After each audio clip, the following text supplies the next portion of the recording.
And I do have a special guest on tonight with me, Dennis Moffet. And before we have Dennis come on and talk, I do want to give a shout out to the sponsors that allow us to do what I'm doing now, that being Tabal's Food for Thought and Jasper Axelrad. Thank you for your heart, your passion, and everything that you do for individuals with showcasing small businesses and your drive to really highlight those in our community and bring them to the forefront. Rock City Cafe, Ricky and Angel, husband and wife, and then Brittany, the waitress. They offer a great spot. If you've never eaten at their location, highly suggest go check them out. Go check out their food and what they do with the community spot. It's huge because they really do truly care about their customers. And then they're driven on creating that community spot where you don't really find it anywhere else. And then the Chicken Coop with Miss Sherry. Want to give a shout out to the Chicken Coop for allowing us to come and showcase them, highlight their story. But that's another bar out of Black Forest that they are driven really on the community piece and bringing together individuals. And it's a very unique spot because they have that family feel. So all three sponsors that we have for the show, wonderful individuals, grateful that they allow us to do what we need to do to share a message and get them out there and share who they are. So, but like I said, I've got Dennis Moffet on.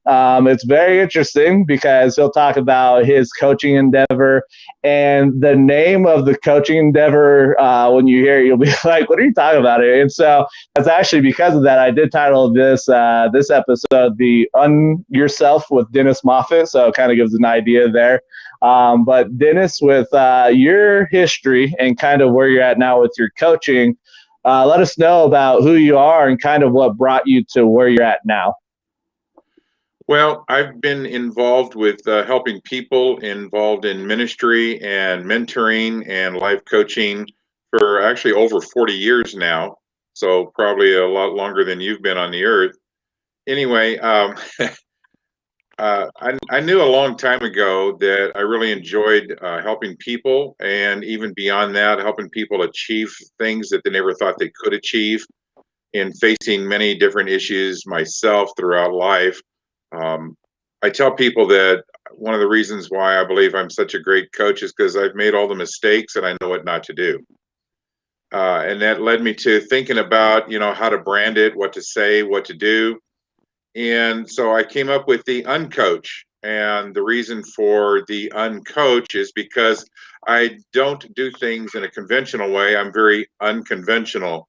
And I have a lot of different unwords, positive unwords on my business card to show that I do things unusual, unequivocal, unmatched, totally unbiased, very unconventional, because I deal with issues of the heart, and a lot of people deal with issues of the mind, a mindset, and there are similarities between a heart set and mindset, but I like helping people with what they really believe in their heart. You might say soul, that's be another word that would be the same as saying heart. So I help people, whether it's their marriage, whether they're addicted to something, or they're just having a lot of struggles in life. I know what those struggles are like. My shoes are filled with the squishiness of having walked those paths many times myself. You walk down certain paths, your shoes get really dirty. You get kind of dirty and messed up. And I've been down that path. I know what the pain is like. I've failed more times than I can count. I've made so many mistakes, and I keep learning from them. So sometimes I think that I should make more mistakes so I can keep learning. And of course, that's just a joke. But anyway, so my approach actually is quite unconventional to what most life coaching is all about. And I absolutely get a thrill out of sitting with a person or a couple or even small groups and talking over issues with them and giving them actual hope, giving them real solutions, which is to me is beyond an actual answer, of finding out, what they can do, how they can do it. And it's actually a lot easier and more simple than they might imagine or that they've ever experienced. It's been a long journey for me. I don't know that I would wish it upon anybody, but I do thank God for everything that I have learned in the midst of it. And I look forward to, and I'll quote scripture a lot of times. Romans 8:28, I believe it is, where no matter how bad it might seem, God will always take that bad and turn it around and make something good out of it. And I always liken to a caterpillar becoming a butterfly. There's a metamorphosis that goes on there, and the same thing can happen with us. And it can create a really great life for all of us. And I wish the great life for everybody, and I try to help them do that. And I think it's unique because I know when you start coming up with kind of a way or an idea to separate you from other life coaches, and I think that's an important thing to really distinguish what you're all about. And that uncoach, whatever it is, the unconventional way, Exactly. it's a unique thing because a lot of times I think it's the fact of that story, that mechanism, the thoughts that we've had. And I know you're real big with that relationship piece.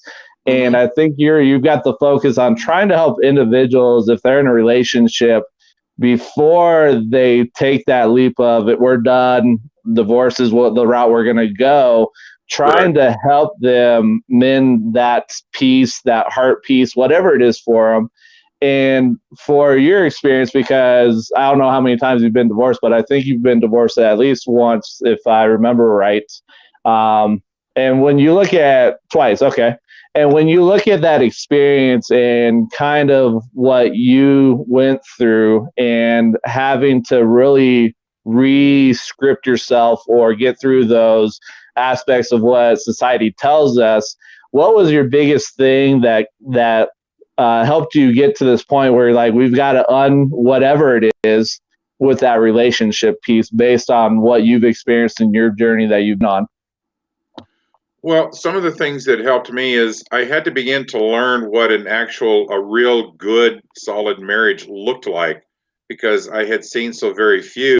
Unfortunately, in our society, the divorce rate is phenomenally high. And if you've been married before, you got divorced, and now you're going to get married again, the divorce rate just goes much, much higher. And with each move, it just gets higher and higher until you're almost guaranteeing a divorce if you do it fourth, fifth, or sixth time.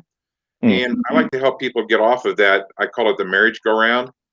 And when I found out that, I'm not really seeing a lot of great marriages, I found a few, and then I would talk to those couples and find out, well, how did you do it? How did you make it? You've been married 20 years, 25, 30 years. What did you do? And they all had different stories about some methods that they used and took. But the one thing that was consistent with all of them, the successful marriages, is from the day one, they were committed to one another. They were committed to the marriage. And I remember one couple specifically that to them, the marriage was everything. And regardless of how they felt or regardless of the circumstances at the time, the marriage to them reigned supreme. And they would work it through, fight it through, do whatever they had to do to make it work. And sometimes it was really, really hard, but they were committed. And I think that word commitment is lost on a lot of people in our societies, and people get married and they don't have that commitment. They have prenups or whatever they have. They always have a way out. And if you're committed, it's like there's not a plan B. This has to work. This needs to work. And whatever I have to do to myself, and that was also a big issue, is that I finally figured out through making mistakes and thinking that, well, she was the problem. She did everything wrong. If she had only acted right, then everything would have been okay. I found out it was me. It wasn't her. Because in every relationship that I was in, a few marriages and a few live-ins and a few others, I was the common denominator in every relationship. And those same problems were threading through every relationship. And it took a lot for it to get through my thick head that it was actually me. And so I had to start working on me, and I had to find out what the problem was, where I was believing wrong, because I discovered early in life that it was my beliefs. And I had to unlearn a lot of things that I learned as a kid, as a teenager, as a young adult, through this marriage, that relationship, another marriage, another relationship. Everywhere I turned, I was making more mistakes. And it's like, something's got to give. What is it that's going on? And the more I dug into my own heart and to my own self and my life, and started finding out what I actually believed in my heart, that's when the change started happening. But not until then. And even in the midst of that, because admittedly, and I would tell people this, my wife knows this, that I'm not the easiest person in the world to live with. There's all kinds of circumstances in each person's life. And in coaching them, we dig into those things and find out some of what they really are. And I give them hope about that there's actually something you can do about it. You don't have to just like, well, this is just the way it is, que sera, whatever will be. That's too bad. So sorry, and there's nothing you can do. There is something you can do. There are changes that you can make, but I would encourage everybody that the first change that you have to make is always in you. And because if you try to change somebody else, it's not going to work. You have to change you, and you can't do it. That's the big one. You cannot do it alone. And for way too many years of my life, I was doing it alone because of my own situations and my own shame-based attitudes and beliefs. I had a hard time talking to anybody, confessing anything to anybody, because anybody want anybody to know how bad I was, how dirty I was. And the shame kept me away from a lot of positive relationships that could have made a difference much earlier in my life. And oh man, when you think about that shame piece and the stories that you're telling yourself, and I find it unique because society will say this is what love looks like, this is what a marriage looks like, and like these individuals that they're highlighting and whatnot, like, do they know what true love is? Do they know what love actually is? And so we're looking at a blueprint from somebody else that they've been screwed up and they haven't gone in there to unlearn whatever it is or unscript themselves from the previous information that's been pushed in there to go and configure out truly who they are, truly what's going to fit them. And I think it's unique because we've had conversations, and one of the things that really is a powerful thing and can be a hindrance too is the church, and with how things are pushed in the church, that can really cause people that heartbreak. And I think you've talked about it where you were talking to a woman and she didn't feel comfortable in the relationship, but she didn't want to get out of it because of the blame, the shame that she was getting pushed upon her by the church, which is a very sad thing. And that's hard because a church should be a safe space for people, but because of that, that's where that's where people are really stepping back and they're like, this is crazy. This is not what I thought it was. And what's your experience? Because I know you've had that pastoral background. You've been in the church for a while and then you kind of stepped out and whatnot. So when you see that, like what comes up and what really speaks to you when you're like, man, this is crazy that this is what we're coming to face with individuals that we talk to? Well, unfortunately, the church that I grew up in, the denomination, I found some good things in it. I found a lot of good relationships, but at the same time, I was fed the way I received it. It was a lot of condemnation. You're in sin. God doesn't like you. You're bad. These things are going wrong in your life, and you need to always be repenting. You need to always be, rededicating your life. You need to keep, and the focus was always on the sin. And unfortunately, too many people in the church focus on the sin like that. And, is it a reality? Yes, it is. Do we need to repent? Yes, we do. But if that's what your thought is, and that's your main thing coming up out of your heart every day, then there's a problem, because the flip side to that is the Bible says we are the righteousness of God in Christ. And I think we should be focusing more on that rather than, well, I'm just sin and I'm just a POS and, I'm no good and God doesn't love me. That's not true. God has love for us that we can't even begin to fathom and imagine. And unfortunately, too many people in the church don't promote or teach that love. They're teaching sin and condemnation. I've actually had women that I've talked to tell me that they should not get a divorce, because if they did, they would go to hell, or if they did, they would be banished from the church. There was just all kinds of stigmas attached to it. they're always talking about, well, the Bible says God hates divorce. And I'll tell you and your listeners right now, no, it doesn't. The Bible does not say that. And we'll take another time to explain what that all is about. But the Bible does not say God hates divorce. And I know some of you are going to go grab your translation and say, look right here, see it says that. Get out your concordance and look it up. The Bible does not say God hates divorce.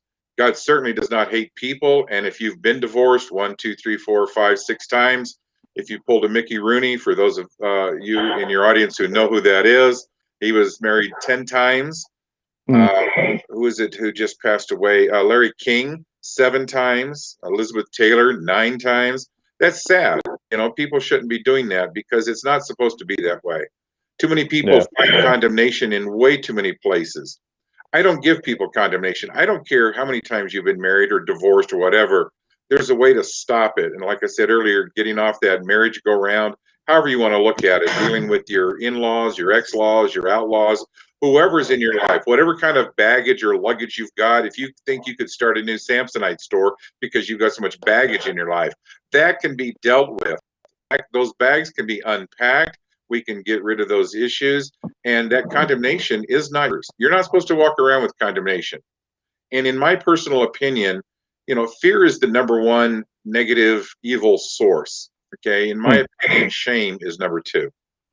Shame is absolutely debilitating and it will ruin your life. It'll ruin the lives of everybody around you because how you perceive yourself, you project onto other people.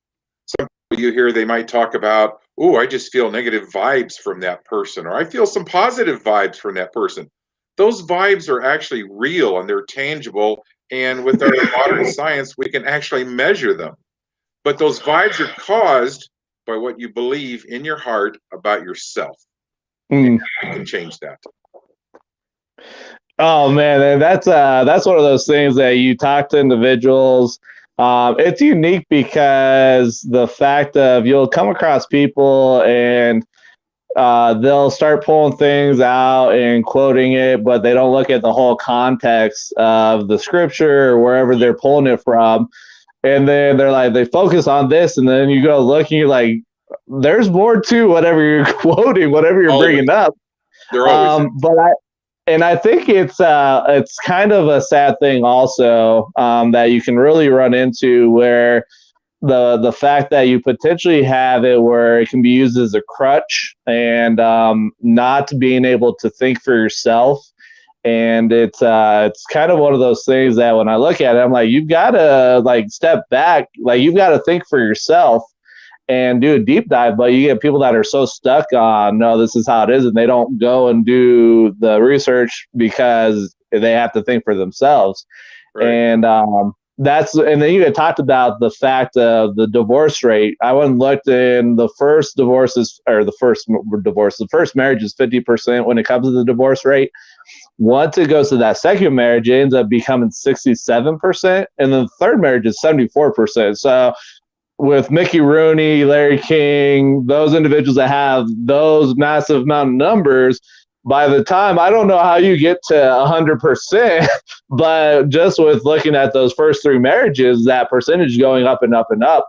And one of the things that I bring up to people is I'm like, if you want to stop that, you've got to work on yourself. You've got to unpack it, like you said, unpack that shame, unpack that garbage, and make sure you're not taking that into the next relationship. And with your experience and what you're doing when it comes to the coaching and working with individuals, how much of that do you see when it comes to somebody that's in their second or third marriage? How much of the baggage has really gotten so large, and it's like you're bringing things from one relationship, you're bleeding that into the next relationship, that just adds to it, and then it grows. And then if you're getting into your third marriage, that's like a mountain that you've created because it's just a collection bin for whatever. And so when you look at your experience in working with individuals, how much of that really plays into affecting or impacting the relationship?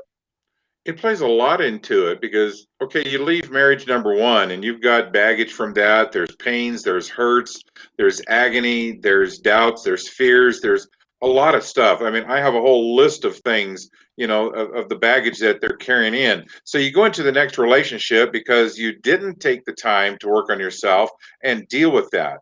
Are you ever going to get perfect at it?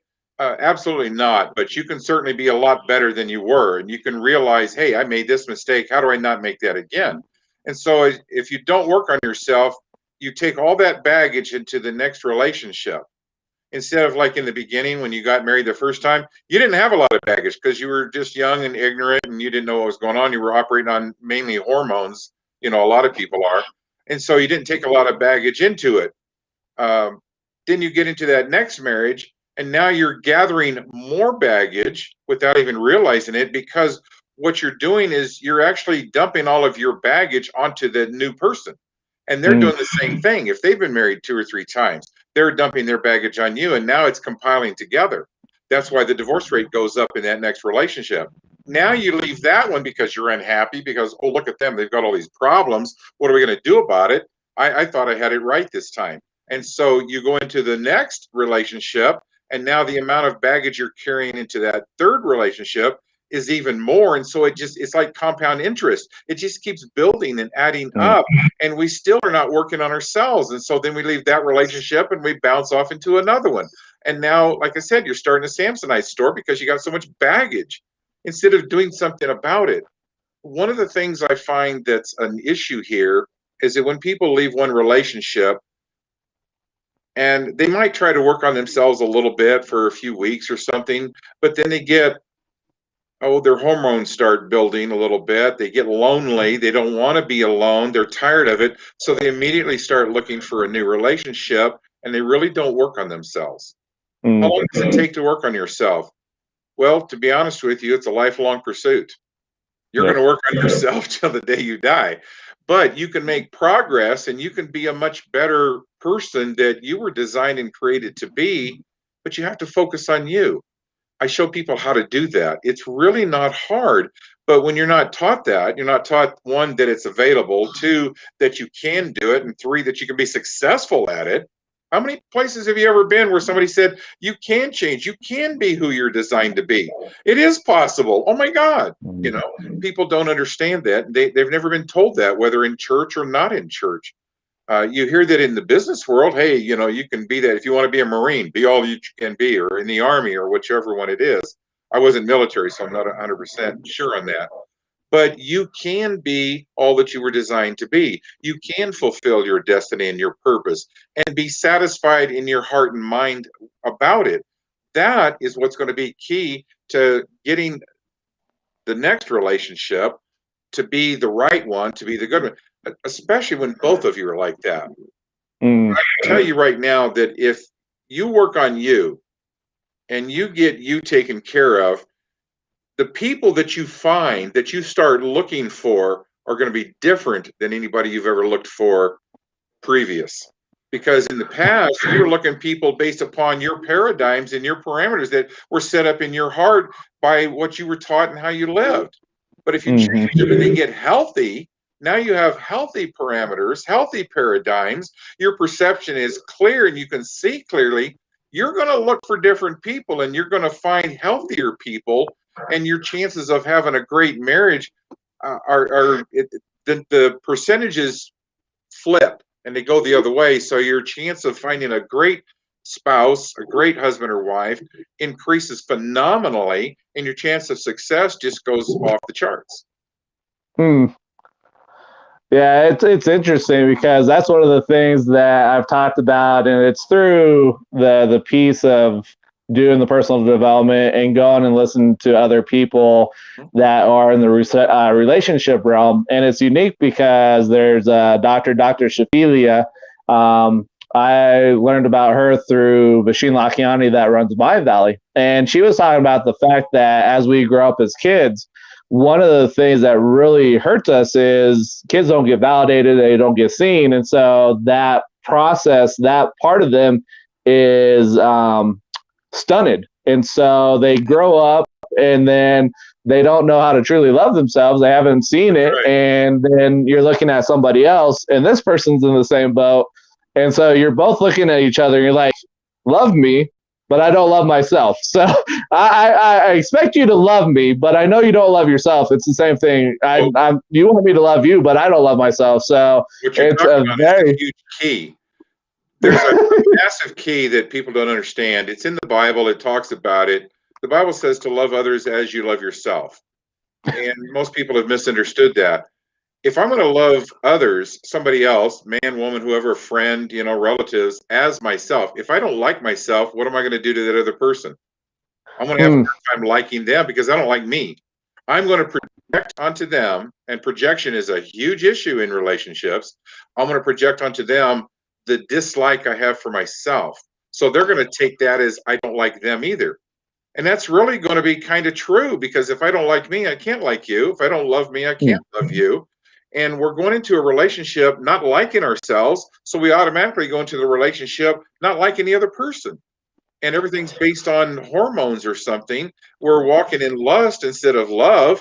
And it's only going to get you so far. The Eros kind of love will take you through the honeymoon, maybe. And then things start falling apart because the mask comes off. We can't pretend anymore.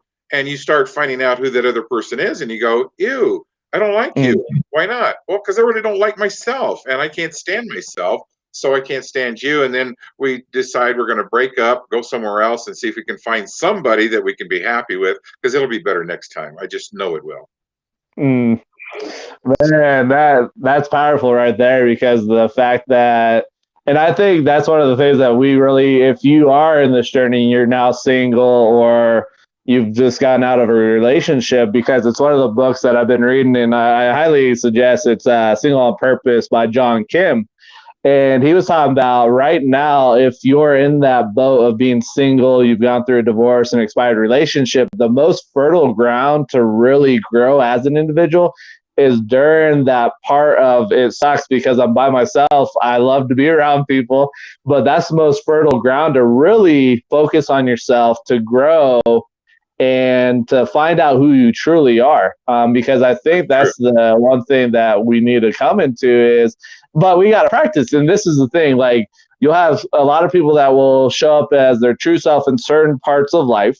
And then at other parts, they're showing up as their pseudo self with a fake mask on, and then you just it's a hard thing to juggle because you're like, oh man, I forgot where I'm at. So here, I think it's this Right. ball. Here we go, and it's the wrong one, and then you start doing some crazy stuff. And so I think that's the one, and that it's unique too because even while you're in a relationship, this book is powerful because it's one of those things that you're still on your own journey, even by being in a relationship, walking on that path, whatever it is for you as a couple or whatnot. You still have yourself to really grow and do what you need to, Always. um, because a lot of people will end up having their identity in that relationship, and then that's one of the things that I had the issue was I thought my relationship was me and that was it. That was my whole identity. And then going through and it didn't work out, I was very sad and upset with through all the emotions for about 14 months because I didn't know who I was. Right. And I think that's something that you get into. It's like the saying of happy wife, happy life. I'm like, that is the stupidest thing ever because you're putting this pressure on both people. The Right. the husband has that pressure that I've got to make my wife happy, and then the wife has got the pressure of he's got to make me happy. I'm not going to make myself happy because he's the one that's responsible. It's it's some stuff that you're like, like, where did this come from? Like, who's trying to control it and whatnot? So it's man, it's Somebody's unique always when you coming really up look at with it. a new, fancy phrase somewhere. And what you're talking about, being happy with yourself is a huge key. And unfortunately, few people are happy with themselves. And this is going to bring me down to probably the root issue in all relationships, whether it be a friend or a spouse or business or whatever, is you have to know who you are. If you don't know who you are, how are you going to tell them who you are? How are you going to show who you are to another person? You can't. So you're going to show them something that's not true because you have to make something up because you don't know who you are. And that's where the mask comes in. We have to put on a good face. We have to put our best foot forward because I don't know what else to do. So I got to show them something. So we create potentially what is a lie. Mm. And that's the problem with lies, is you can never remember them. This is why the truth is always best, because you don't have to remember the truth, because it's going to be the same no matter what.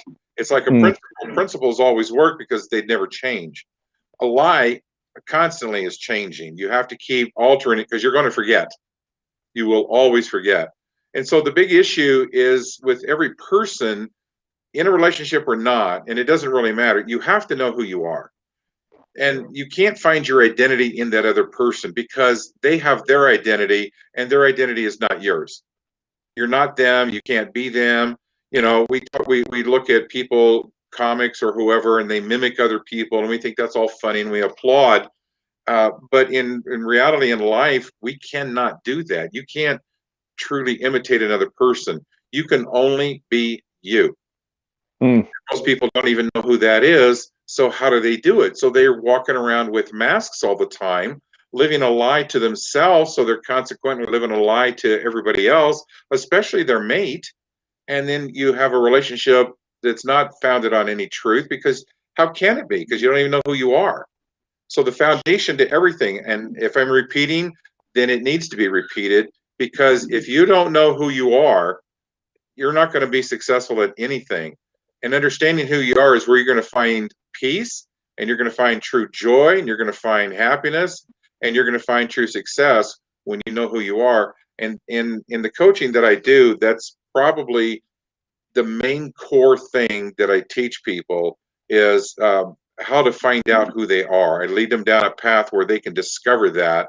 And that's the biggest eye-opening thing that they can ever get, is when they discover who they are. And a lot of people, I have to say this, a lot of people are actually afraid to take that journey because they're afraid that if they find out who they are, they're not going to like them. They're not going Mm. to like themselves. And that's why they hide and they lie and they do all these other things, and they put on the mask because they feel like they're a piece of junk. They feel like they're crap and they don't know what to do about it. And so they have to put on a mask and present something better to everybody else. But that's not true. They're not a piece of junk. They've made mistakes. They've run across some bad things in their life. But those things that have happened to you, or maybe even things that you've done, you know, whatever it is, that does not define you. Your Mm. definition of who you are comes from another source, and it only comes from God. And that's the relationship that will cause you to be successful more than anything else, especially in marriage, is when you get that relationship down, you get that. And it's not like you have to do anything special. God's already done the work.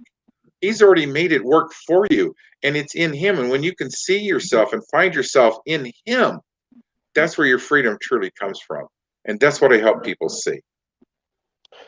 And I think, and that's one of those things too that I tell people really ultimately when it comes to knowing who you truly are, truly loving yourself. And that's one thing that in the book, John was talking about. You can kind of hide behind loving yourself, but it gets down to another basic foundation of, do you truly like yourself?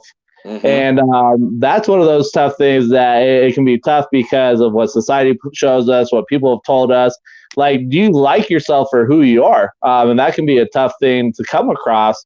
But when you look at it, because I expressed that your relationship with yourself is the biggest relationship that has to be worked on, because that bleeds into everything else when it comes to your interactions within life.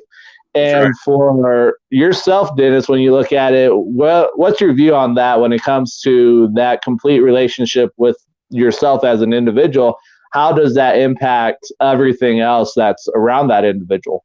It absolutely impacts every relationship you have. If you don't like yourself and you can't spend time with yourself, there's a big difference in being isolated and being alone. People should have alone time. They should spend time uh, meditating, journaling, whatever you do, how you do it, where you center down inside of yourself, on yourself, and you can listen to your own thoughts. I found out over the years, this is why a lot of people have their TV on all the time, or their radio or something. They have outside noise because they don't like the voice on the inside. But the voice that's on the inside that they've learned to listen to is not really them. It's a false voice from the junk that's happened to them and the experiences, the negative things in their life. And so there's this tape recorder of negativity. If you know what positive affirmations are, they're not hearing the positive ones. They're hearing all the negative affirmations that they're no good, they're not any good, they'll never be any good, they'll never achieve, they can't, they won't, they shouldn't, they oughtn't, however you want to say it. This is the tape recorder going off on the inside of them.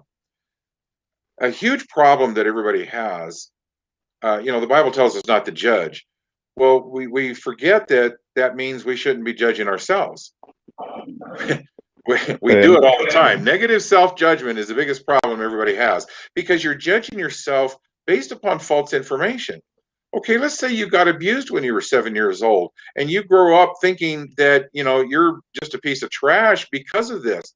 Well, if you were 7 or whatever age, it wasn't your fault. Somebody did this to you. And it's something that we have to work and change the belief in your heart so you can see yourself as who you really are. I was abused when I was 7 years old, but that doesn't define who I am. It did for some years in my younger life, but I finally realized, wait, that's not me. That's what somebody else did. That's a sin they have to deal with between them and God. And I was able to come to a place where I could not only forgive them, but I could release myself from that issue. And it wasn't a part of me anymore. And I could look at myself with a much clearer view. We all look through at ourselves through very dark colored glasses. And the Bible talks about that. We see ourselves, through this dark glass kind of a thing. And so we're not seeing the truth. And so we judge ourselves very negatively, and we're very harsh on ourselves. If you had a friend come and talk to you the way you talk to yourself most of the time, you'd slap them or hit them or shoot them or something, because, hey, you can't talk to me like that.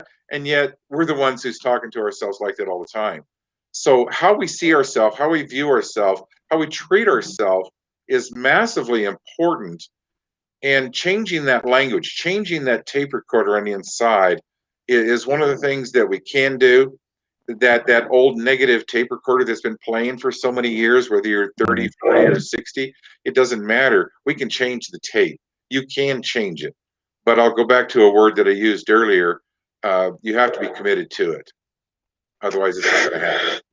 Yep. And I think on one of our conversations, we had talked, he's like, if you had brought up the fact that if you're talking to somebody and you ask them, you're like, on a scale of 1 to 10, how committed are you? And somebody's like, I'm 9.5. You had brought up the fact that you're like, well, you still have that half that isn't out for you. And so I think that's one thing that people run into the issue also is the aspect of let me try this. And then it's like, well, you're already having this predetermined aspect that it's not going to work out because you're saying I'm going to try. And I think that's a big thing that we've got to flip and say, instead of trying, I'm going to commit to this and it's going to suck. And that's the thing I think also when it comes into our life and whatnot, and we're working, if you're coming up against these challenges, you know what? That's a good thing because those challenges are there to help you progress and help you to grow. But you get so many people that ends up facing a challenge and they want to run away from it. And you're like, don't run away from it, embrace it. But we've been so prone on, oh, it's a challenge, so let me try to find a way to not face it. Let me do something that's going to allow me to have an easier path. And it's like, you got to embrace those challenges. And so when you look at that, like everything you've gone through your life and whatnot, how much as challenges have you looked back and have you gone to see what lessons really came out of those challenges that you were confronted with? Have you done any of that in regards with yourself? Pretty much my whole life, has been built on that. There's been many challenges, some very massive challenges that at the time looked insurmountable. Like, there's no way I can win over this. But I also looked at, if I don't do this, what have I got? Absolutely nothing. And my life would be a void. And I couldn't live with that. I just could not live with my life being a void. And that's what it looked like to me. So I had to face the challenges regardless. There's something that's key in this that I want to bring up, and I mentioned it briefly much earlier in our conversation, that you can't do this alone. you have to have help. If you know how to go to God and get help, that's great. You need to do that. If you don't know how, then you can be taught how to do that. But you have to have other people in your life that are going to help you, stand with you, pray with you, for you, believe in you. And there's always somebody, even if it's just your mom, and if it's not your mom, then maybe your dad or maybe a good friend, maybe somebody has a good friend named Scott Brandt, and they can look to him and say, hey, can you help me with this? Whatever it is. Too many people don't think that they have friends. People who think that they're unloved, that nobody loves them. The truth is, with all the studies that have been done, the average person has at least 11 people in their life that do love and care for them. They're just too hurt and blind to see it. Hmm. So we got to find a way to help open their eyes and get them to see the fact that there is somebody in their life that does care for them, does love them. You're not going to find it out on the streets. You're not going to find it in a lot of places. You should be able to find it, in church or, with a lot of friends or family, but sometimes you can't. Sometimes you have to look outside those sources and find help elsewhere. And God will always make sure that you do find it, that you do have that help, because we're not made to be individuals. We're not made to be independent. A lot of people use the word independent, and, well, I'm an independent person. That's really not a good thing. Being interdependent is a good thing. And we can be dependent together and be, uh, it's not a crutch, that's a really bad word, but actually a support to one another, helping each other. So like if I'm falling or I'm not feeling good, it's kind of like having a sponsor in AA. There's Hmm. some good things AA does, and there's some other things that I'm not too crazy about, but you need somebody, whether they're a mentor, whether they're the same age or different. It doesn't matter if they're younger than you, because wisdom comes out of the mouth of babes, the Bible will tell us. But there's the older people, they've got experience. They've made a lot of mistakes. Like myself, I've made just about every mistake there is. I can tell you, hey, don't do that. It ain't going to work. Well, how do you know Hmm. that? Because I've been there. I've done that. I tried that. It doesn't work. So don't go that path. Here's another path that'll work for you. You also, in listening to mentors and understanding how people can help you, if you've ever read a book that said, hey, the 6 steps to success or the 3 steps, if you do these things like I did, then you'll be a success too. And that's not true. There are no formulas in the Bible. There's no, hey, 4 steps to. Each step is uniquely crafted to you, and there's steps that you learn as you go through life, and you'll pick up something from one person, you'll pick up something else from another person. You listen to 5 people, you get 5 different ideas, you put them together, and that's helps to design your path for you Hmm. to start walking through, so you can find your freedom. And how do you find that? Well, we explore all those things, when we sit down and talk, at length. We find out what's going on in your heart, what your beliefs are. And, I've met so many challenges. Um, I'm going to flip back. If I sound like I'm rambling, I probably am, because my mind is like rabbit hole, squirrel, so I do that a lot. It's all But good. the word commitment, if you're not committed, you're going to find some issues that are going to come up. They're going to tell you that you need to, you want to, you should quit. Well, quitting is just going to delay it longer, for you to get where it is you want to be. If you quit, then you just have to start over again somewhere. Why start over? Hmm. If you've been sober for 6 weeks, well, that's 6 weeks that you've got under your belt now. Don't quit now. Do another 6 weeks, and now you can say 12. That's a big Hmm. difference. Hey, in a few more weeks, you can say, hey, it's been a year. I read the testimony of a young lady a few days ago, and she's been sober for 36 years, and she was so proud and so excited, and there was a lot of people were cheering her on. You got to have a cheerleader. You got to have somebody that will stand with you. A good coach is like that. A good coach is a good cheerleader. They're not there to beat you down. They're there to help pick you up and show you that, hey, you can take that next step. Unfortunately, for a large part of my life, and why things seem to have taken me so long, is I had opportunities of having those kind of people in my life, and because of my own level of shame, I turned them down and I walked Hmm. past them and kept trying to do it myself.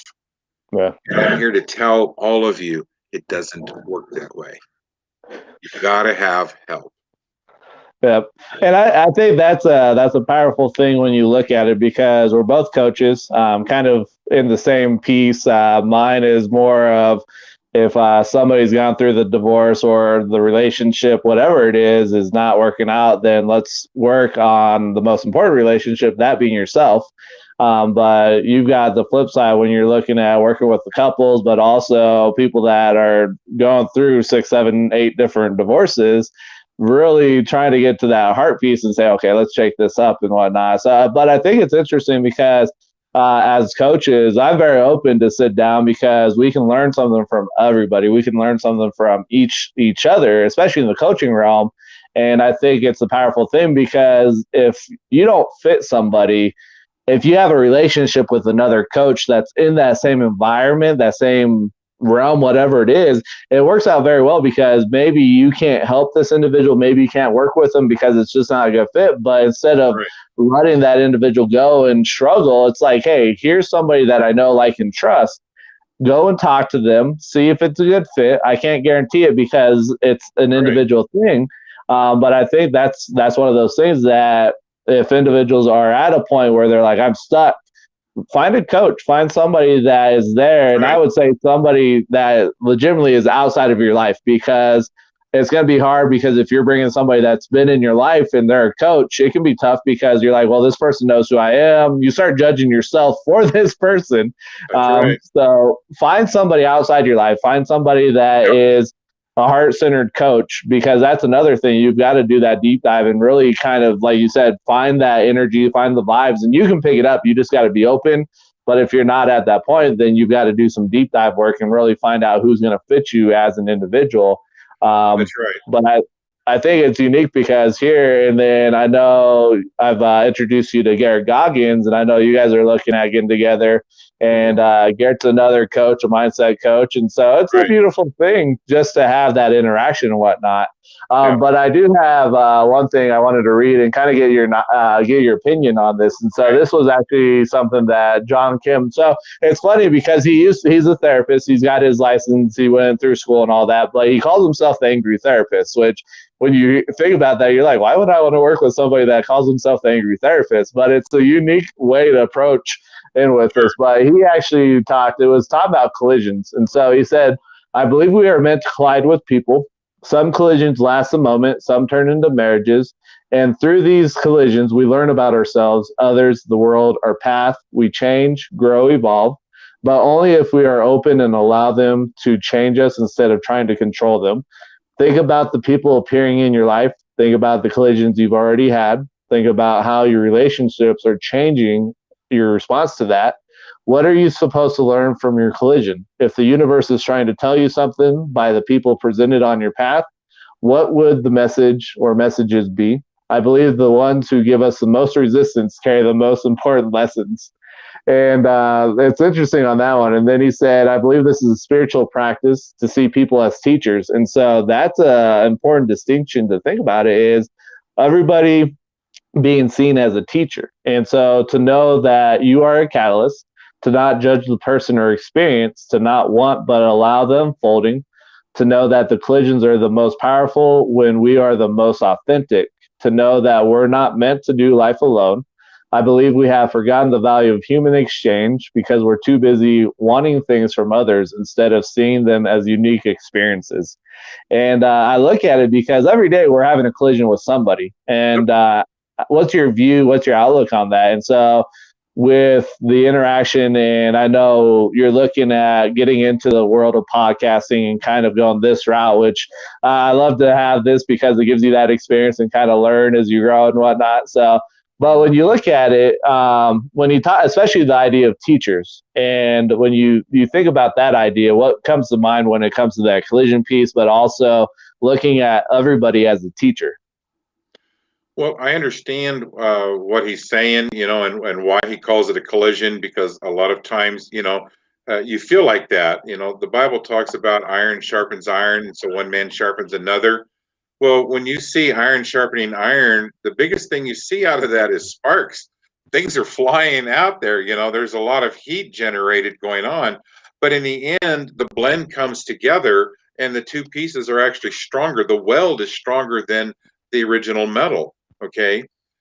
I instead of calling them collisions, I would prefer to say encounters. You know, it sounds a little less abrasive, but a lot of times we find that abrasiveness there. But how many people actually look at it as a positive thing? Because it actually is. Even if that encounter we came away from it like, well, that was really bad. Well, a good question to ask yourself is, wait a minute, what can I learn from this? You know, how can I be a better person, even though that encounter may have felt and seemed really negative and harsh? Can I learn from that? And I should be able to learn from that. Every encounter that I have with another human being is an opportunity to learn. So, in essence, we are all teachers of one another. Every time we talk to one another, no matter what we're sharing, uh, I want to bring up a word that most people hate, and it's called change. If you've ever had a little child, a baby, you watch them grow. Well, another word for grow is change. They change every day, minute by minute. They learn how to walk. Well, the first time they took a step and they fell down, you didn't tell them, okay, that's it. We're done with this. We're not going to try to walk anymore. You failed. Forget it. No, you help them stand back up and say, okay, take another shot. Daddy's here. I'll help you. And in a short time, they're walking. They're constantly changing. And that's a problem in a lot of relationships because they don't see change as a good thing, because you get into a relationship and you're married for a week, guess what? You've just experienced 7 days of change. You're married for 7 years, you've just experienced 7 years of change. Well, they're not the person I married. Well, I would hope not. They should have been changing, because if you stop changing, then you actually regress and go down, because there is no static. It doesn't work that way. You're either growing or you're receding. And nobody likes to recede. Nobody likes to go backwards. People want to move forward. Well, how do you do that? Embrace change. Look at one another. Have friends. You should always have friends outside of the relationship, because you don't know enough stories to make it last for 60 years. So you got to find more stories and have more friends so you can share more stuff and still be interesting, so they don't get bored with you. Oh man, I gotta laugh because there's so much right there. I think specifically, if somebody was to catch this, I would just say, come to this specific piece right here, and that's the one nugget that you need to really go forward and walk with it and whatnot. And I think that idea right there alone could be a 20-30 minute topic of itself on a podcast. Easily. And I just have to laugh because, like, I tell people, I'm like, the only consistent in life is change, and that's the only thing that's really consistent in each of our lives. But people are so hard pressed to try to fight it, and I'm like, might as well embrace it. It's going to happen whether you want to yeah. or not. Oh man! So we are at a point where when I have guests on and whatnot, I utilize this tool. It's called Pod Decks, and so it's very sometimes off the wall questions, and it does open up another route for somebody to see a different light of somebody, just to see a different perspective and whatnot. So we'll run through on a couple of these. Sure. Like I said, there are going to be some different things, and you'll be like, I don't know some of these questions. Yeah. So what I've got, I'm going in, and would you rather? So would you rather have a snowball or a water balloon fight? I'd rather have a snowball fight. I can see that. I think for me, really, the water balloon, but it depends on where we're going and whatnot. So snowball. Yeah, summer or winter. You didn't qualify, so it's winter here right now. So I said snowball. It depends on what you like season wise. So Right. let's see here. Would you rather have an infestation of mice, or flying cockroaches in your home? So would you rather have an infestation of mice or flying cockroaches in your house? If I had to choose, I would say the mice. You know, I know easier ways to get rid of them and stop the infestation. And cockroaches just absolutely gross me out. A mouse is at least a furry little kind of cute creature. There's nothing cute about a cockroach, so I don't want them.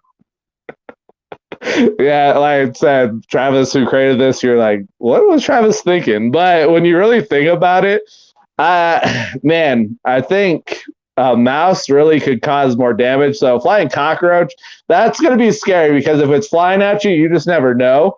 But at least with I can go grab an electrical fly swatter and smack it out of there with electricity. A mouse, on the other hand, can end up chewing away your walls, and then they're inside there. But cockroaches are very tiny too, so I'll go with the cockroaches. And let's see here. We've got philosophy. So, is it possible time is being altered right now? Is it possible to alter time? No, is it possible that time is being altered right now? Time is altered with every second of life that we're experiencing. I can, yep, and that's the thing because like every choice you make, every action you take is gonna Right. alter some way or the other. So you just never know, and Now, did you so turn right or did you turn left? yeah, very very true. Every time you take a step forward, your perspective on everything you're seeing just changed. Even if Hmm. it was an inch, the perspective that you just are looking at just changed every time. True, very true. Yeah, because that plays into reactionary stuff, Hmm. energy, the vibration, things that are attracted and whatnot. So yeah, that oh, man, yeah, I could see that. If you could wipe one thing off the planet, who or what would it be? Greed. Okay. I would get rid of greed. The Bible says that the love of money, not money, but the love of money is the root of all evil. I would get rid of greed. I can see that playing into that. I think really because I'm real big in the journey that I've gone, I want to say the one thing to wipe out would be that negative loop that people get on, that negative story, that negative thought. Um, that would be it because I think we'd see a lot of change. You'd have a lot of different perspective shifts and whatnot. Yep. But that'd be, yeah, if I could wipe anything off, that's what it would be, is that negative thought loop and whatnot. So I but yeah, no, agree. this is one thing, like I tell people, if you're a content creator, or if you're doing live streams and whatnot, this is just another avenue as a tool. It's called Poddex, and so it's just another avenue to open up a conversation Sure. and see a different side of a person and whatnot. So, but as we're wrapping up here, Dennis, if anybody wanted to get a hold of you or sit down and have a conversation with you, what's the best route, or what's the different options that people have in regards to getting in contact with you? Right now, the best way for them to contact me would be through email. And my email is theuncoach@gmail.com. Currently, that's what I have. The Uncoach, TheUncoach, The Uncoach@gmail.com. And they can request conversations. We can meet live if they're here in the Springs. We can meet on Zoom, however, but that's the best way for them to reach me right now. Okay. All right. And then as we're wrapping up here, anything that really stuck out for you, anything that maybe came up and you're like, oh, I forgot to talk about this or hit on it.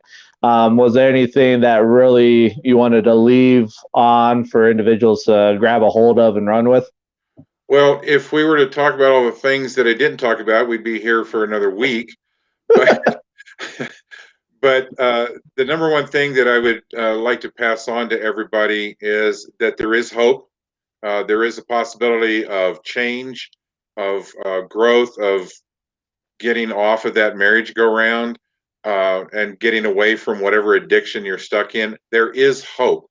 Hope is real. It's valuable, and you can't live without it. I've met just a few people that have no hope.